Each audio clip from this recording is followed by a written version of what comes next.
for Kelly Lee Blackwell. How you doing, Kelly? Elaba, everybody. Elaba. All right, good to see you, man. I Same love here. that. Thank you for having me on. Love that smile and love.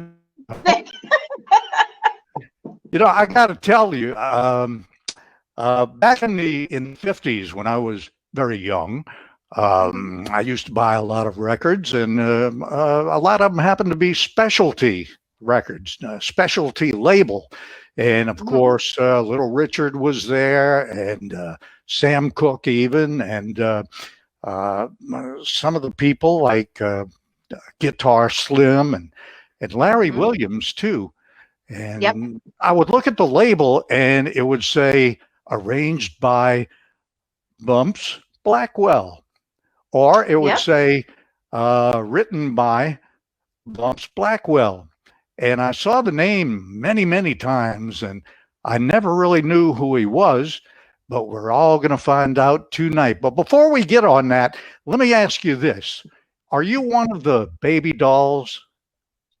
I am. I'm with the original Black Seminole baby dolls, and I go by Baby Bumps. That's my baby doll name in tribute to my father, to my family, to my mother. So I got to give a shout out to all the baby dolls out there. I gotta ask you, I know there are plenty different baby doll groups. Was Ernie Cato's wife in your group, Antoinette? Oh no, she was. This is a new group that I'm in. She was in another group, but this is a brand new group that I'm in with beautiful ladies, smart, poised, fun. I'm really glad to be with them. They're a joy to be with. I love all the ladies. They're good. We have fun all the time. We're out there shimmying and dancing and, taking the streets by storm and showing New Orleans, what we're made of. Oh, yeah. So we have a really good time. What are some of the other groups' names? There's the Trhe Baby Dolls, Mahogany Blue, Le Bon Ton Baby Dolls, the Gold Diggers. There's like tons of them out there. There's Narlins Darlins out there also. But we have a really good time. It's a great camaraderie. We do community service, we do festivals, we do second lines. We were all pretty much, there were a few of us together for Mr. Sylvester, who passed a couple of weeks ago. His service was last Friday at the Trhe Center was his service. And then we went to Backstreet Cultural Museum, which he was the curator, the owner. And we had a huge second line there for him, to celebrate his life and, what he's done, for New Orleans, preserving history and preserving our culture. Sounds like a good time. Yeah, it was. The reason why I asked you about Ernie Cato's wife is because it was kind of a freaky thing. About 10 years ago, I was on Facebook. Facebook was in its infancy back then, and somehow I crossed paths with Antoinette Cato, and I sent her a friend request, and she accepted it afternoon. And the next day, I believe, as I recall, was Mardi Gras, and I found out that she had passed away during the night. Yeah. She had just friended me hours earlier. Whoa. Right. Yeah. Yeah, that's something. Yeah. Yeah. Well, she must have been a saint married to Cato. Man, he was a character, I guarantee you. Yeah, my father and he worked together for a little bit. They had some recordings together, back in I didn't really find that out till later on. After he had passed, I was reading his book. Yeah. And I saw that my dad's name popped up in there, doing some recordings and everything. So, he was friends with Ernie Cato and Robert Parker, for years. Yeah. So, they just all had that, they were all contemporaries together. Yeah, good people. I'd never had the opportunity to go to Mother-in-Law Lounge, but I understood. I heard that when Ernie Cato died, he was cremated, and they put a life-size cutout of Ernie Cato behind the bar with his urn next to it. And that is what Ernie would want. Of course, because he was just out there like that. You know, he was one of a kind, you know. He was. Well, let's get He on to really was. Daddy here. Okay. Robert Bumps Blackwell. He got into music from the background I looked at in the late 40s, and he was working with people like Ray Charles and Quincy Jones. Wow, Quincy Jones is Yep. still alive. He's like 87 years old. Right.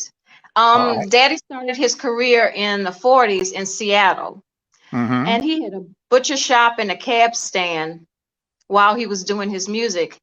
And you know, he had a couple bands. He had the Bumps Blackwell Junior Orchestra, the Bumps Blackwell Band, and Quincy Jones, when he was 14, trumpet player, and Ray Charles was Daddy's piano player.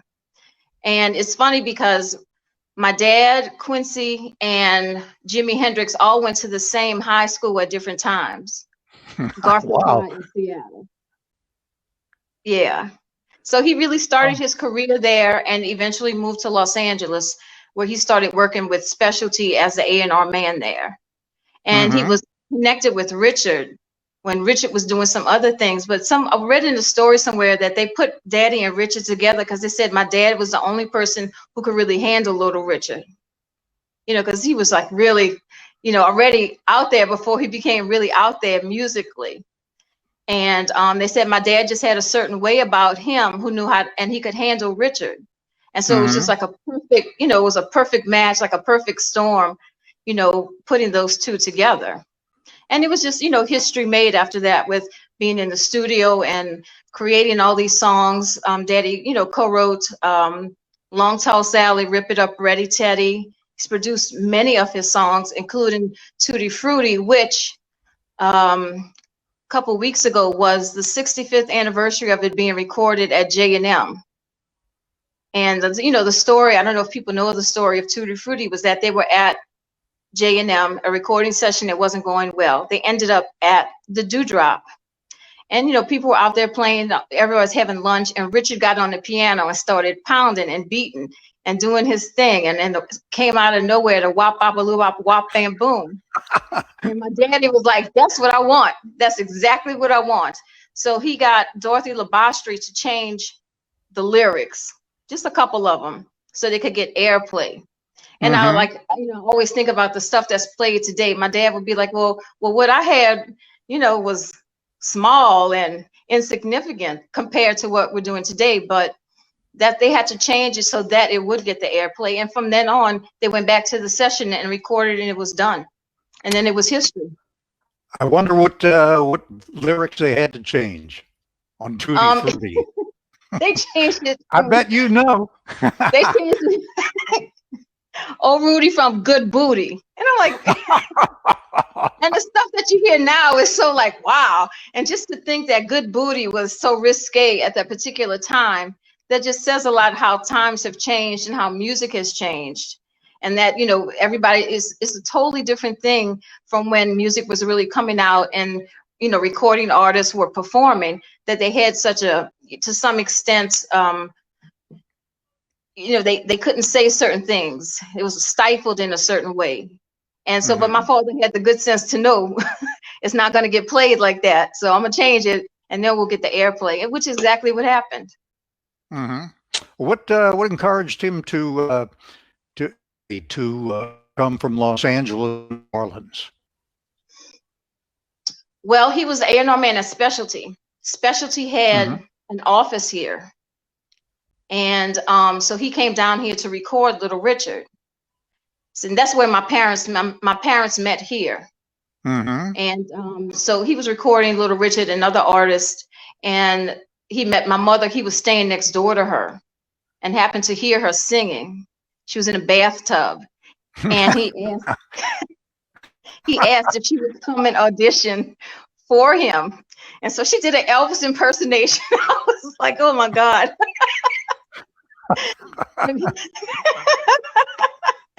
And 6 months later, they ended up getting married in St. Bernard Parish. And then she moved to Los Angeles, and that's where I was born in '67. But during that time, they were working, you know, Daddy was working with Sam Cooke. because Sam was still a specialty doing gospel, and my father knew that this man was going to be big. There was more to this man than gospel. It took him 8 months to convince Sam to start singing some R&B and some pop and things like that, but he eventually got him to do it.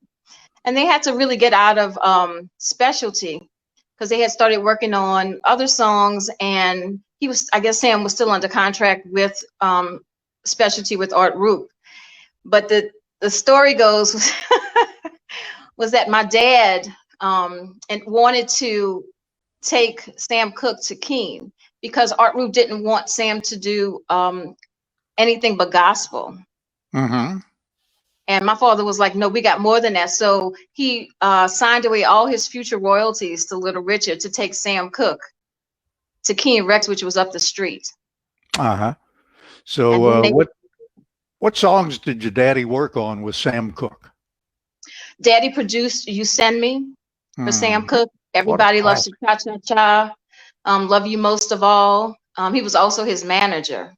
And what he would do to get like the crowd going, my mother sang also. So when they were about to showcase Sam, the manager of this club asked my father, well, does she sing? And my father nudged her. He says, tell a man you can sing. And she's like, yeah, I could sing. So he had my mom come out in a long, pretty dress, really elegant. And she started to sing, and they cut the lights and they took her off, and out came Sam Cooke. So that's how he would promote Sam, and my dad just had a way of, trying to incite the audience to get riled up. So he would pay people in the audience like $5 a piece to just start clapping and singing.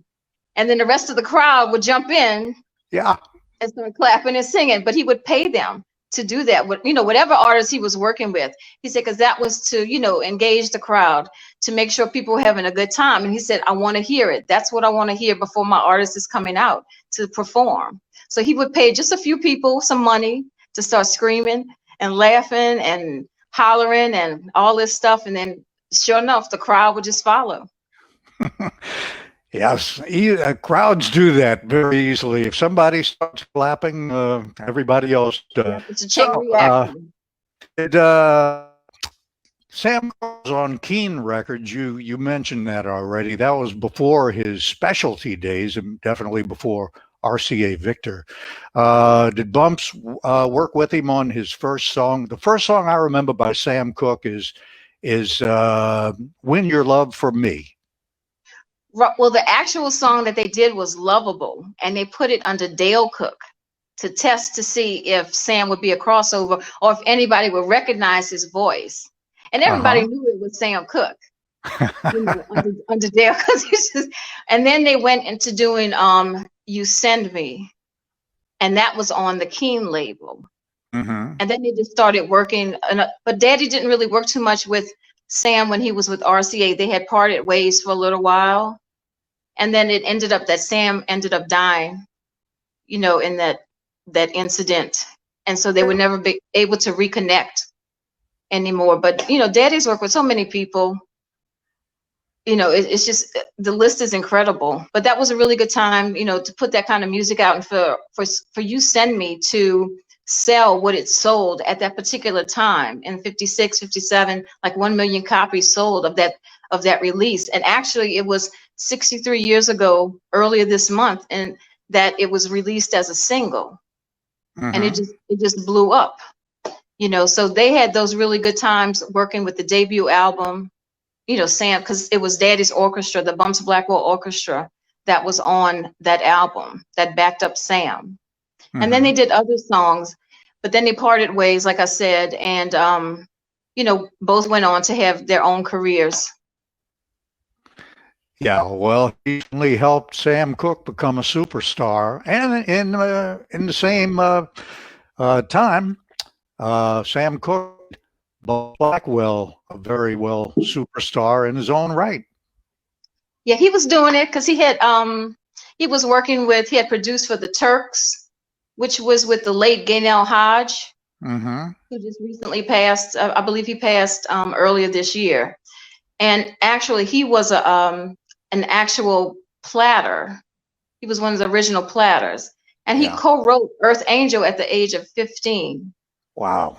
Yeah, and Jesse Belvin was also a Turk, and Alex Hodge, Gaynell's brother, was a Turk, and Daddy produced for the Travelers, the Valiants, the Pilgrim Travelers, which included Lou Rawls. And he also produced in around 1956, it was the original Gangsta of Love sessions for Johnny Guitar Watson for King. Hmm. So he just, he just started off just really rolling and doing so much. He's produced gospel music with Bessie Griffin, who he wrote for and produced and managed. She came out with Portraits in Bronze, which was a show that was put on, and actually Mel Carter was in the show of Portraits in Bronze. Mm-hmm. And my mother was a gospel pearl behind Bessie Griffin. And he produced for the Stars of Bethlehem. And then he just started moving on. He produced for Winona Carr, Sister Winona Carr. And then gradually he got into the other artists, still at sometimes still working with Richard on a lot of things. He worked with Bob Dylan in the 80s. He produced Shot of Love, which was the title cut off that album. He's worked with the Stewart brothers, who's AKA Sly Stone. And people didn't know that. I didn't know that till I read about it. He worked with Sly Stone. He got around. I was like, oh my God, how great is that?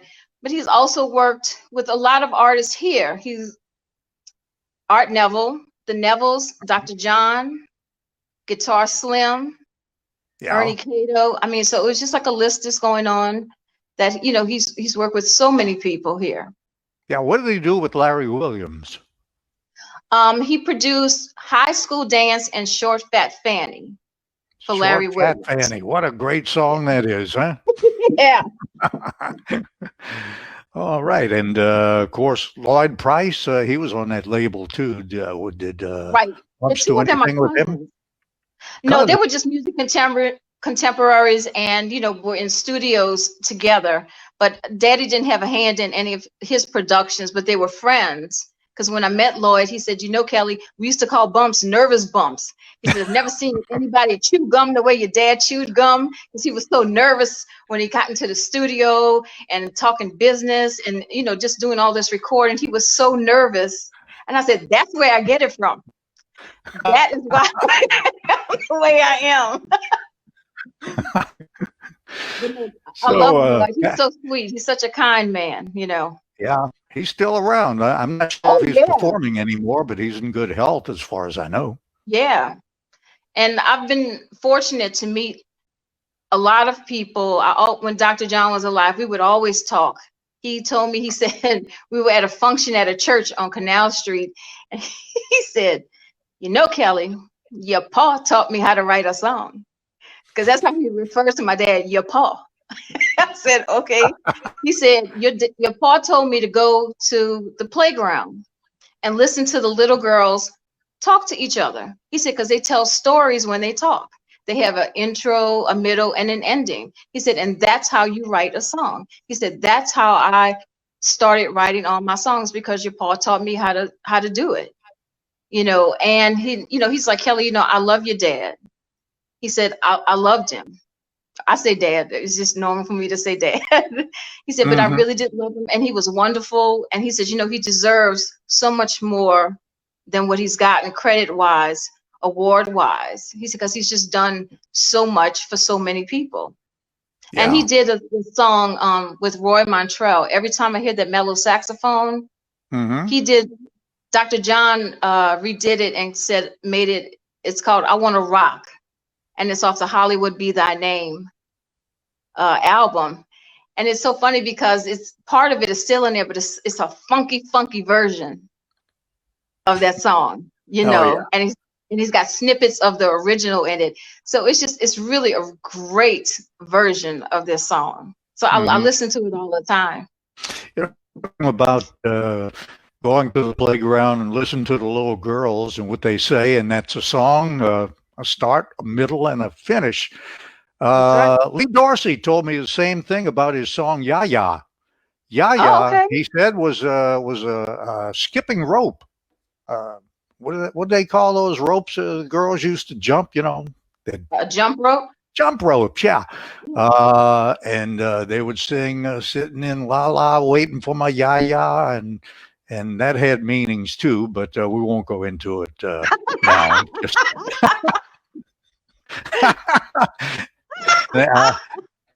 And Aaron Neville, I asked him one time, I said, what does Aiko, Fonde, Hmm. you know, with the lyrics there, Giacomo Finu Anane, Giacomo Finane. I asked Aaron, I Hmm. said, what is the guy singing there? He said, well, basically, if you don't like what the big chief says, you can kiss my ass.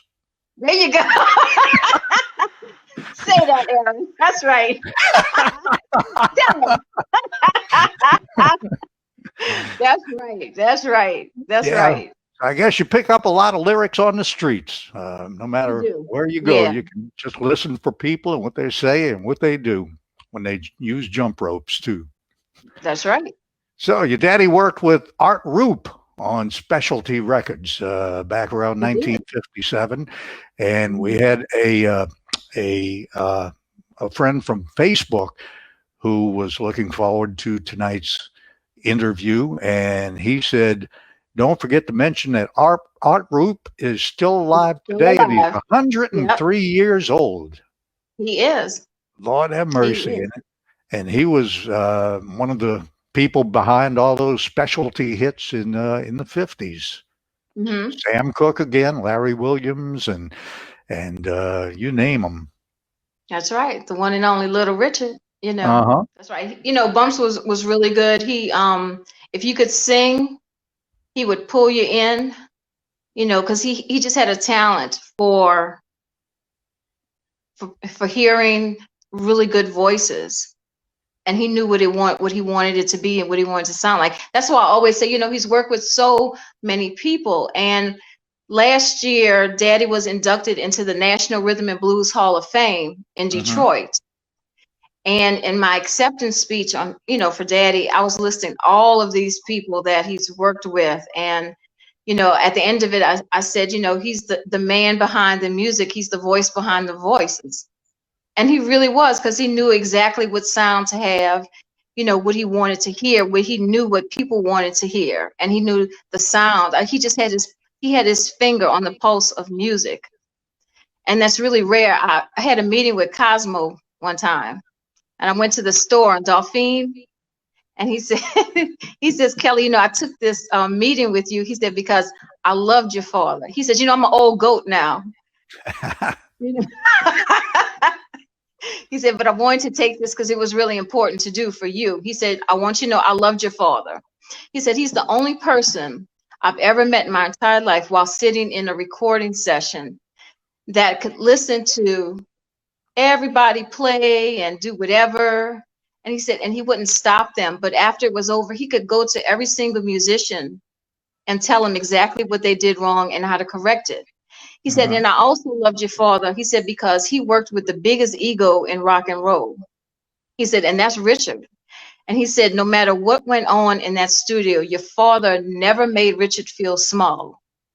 When he had to correct him, change something, you know, he said he always let Richard be the star that he is and was, you know. He said he never made him feel small, never belittled him, but Hmm. always in his own way taught him this is what we need to do, but let him be Richard. And he said, I've never met anybody else who knows how to do that and can do that, you know, with an artist. When I Uh huh. saw there's a video out in around 1972, 73 when they're at Wembley Stadium, and they were doing a warm-up session, and the drummer just stopped drumming. And you know, my father was conducting, and the guy stopped, and he was like, "What are you doing?" He's like, "Well, I made a mistake." He said, "But the audience doesn't know that. They're only going to know it if you stop." He says, "Don't ever stop. You keep going. They're never going to know if you made a mistake if you Hmm. just keep on playing. You just always catch up and correct yourself." He said, "But never stop in the middle of anything. Just keep playing." He said, "They'll never know the difference."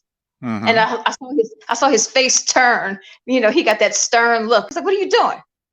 You know, I'm like, I know that face well, and I know that I know that tone really, really well. You know, because he was a teacher and he taught everybody, and even as his child, I was his student. You know, Mm-hmm. so but it was a good thing. He was a great father, a wonderful producer, arranger, band leader, you know, writer, all those things. You know, and I know he's left his mark here, so I try to, you know, push it forward. And whenever I get the opportunity, I'm screaming his name. That's why I'm baby bumps, and I'm making sure everybody knows. That's why I'm shaking and shimmying and telling everybody what's going on with him, because he was wonderful and he deserves, you know, all the credit, you know, that all these other newer artists are getting. And he's been doing this for a lifetime. And his Mm-hmm. music is timeless and it's classic. You know, I can listen to it and I'm just amazed that that kind of music just came out. And I'm also very humbled when I hear it, because I'm like, that's my father who made that kind of music. You And should it's be just, proud too. I I know am, you are. I am. Uh-huh. How many, well, tell us a few songs that he was part of that came out of Cosmo's studio. The Little Richard songs of Long Tall Sally, Rip It Up, Ready Teddy, producing Tutti Frutti, and a few other of the Richard tunes and the Sam Cooke stuff you send me. Everybody loves to cha cha cha. I love you most of all. And then he's just moved on to different, well, the specialty stuff with Larry Williams also, Short Fat Fanny, High School Dance, working with Guitar Slim, Certainly All. He produced that for Guitar Slim. Mm-hmm. And then moved on to other record labels, Savoy, Verve, just a whole bunch of different ones that he's worked on, you know, with different artists. His orchestra backed up Billie Holiday in New York. Oh, wow. Yes, and I have a picture of it. I keep it in my room. You know, it's a great picture. And I'm like, man, my father worked with Billie Holiday and Billy Eckstein and Cab Calloway and all those people. And I said, that is an amazing feat for someone to have all that under his belt. And that, you Mm-hmm. know, I get to boast about it.